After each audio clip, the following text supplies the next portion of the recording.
Uylarda bombadan saqlovchi bunkerlar qurish uchun chidamli qurilish xom ashyolar bormi O'zbekistonda?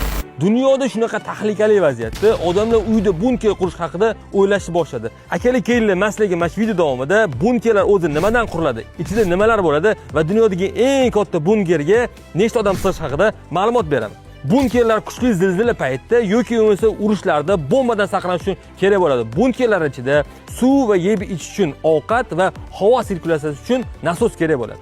Bunkerlar odamlarni kuchli tashqi ta'sirdan himoya qilish uchun mustahkam metalldan va betondan tashkil topgan bo'ladi.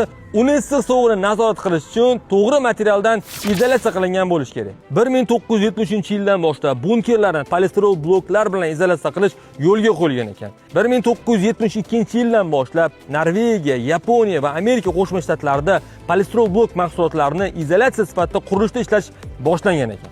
Dunyodagi eng katta bunker esa Shveysariyada joylashgan ekan. Butun boshli shaharni bunker ichiga tiqib olish imkoniyati bor ekan. Ya'ni 9 million aholi bunker ichiga kirib ketar ekan. Xullas, video sizga foydali bo'lgan bo'lsa, videoga like tugmasini bosib qo'yasiz. Qurilishda shunaqa ko'p foydali ma'lumotlarni mana shu profilda olib boramiz yoki siz obuna bo'lib qo'yish ham esdan chiqarmang. Siz o'z issiq sovug'ingizni o'ylab, shu polistirol bloklarimizni uyingizda izolyatsiyasiga ishlatsangiz bo'ladi, g'isht sifatida. Xullas aka, mana shu videoni qurilish qilayotgan okangiz tashlab qo'ysangiz, ular uchun foydali, manfaatli bo'ladi. Assalomu alaykum.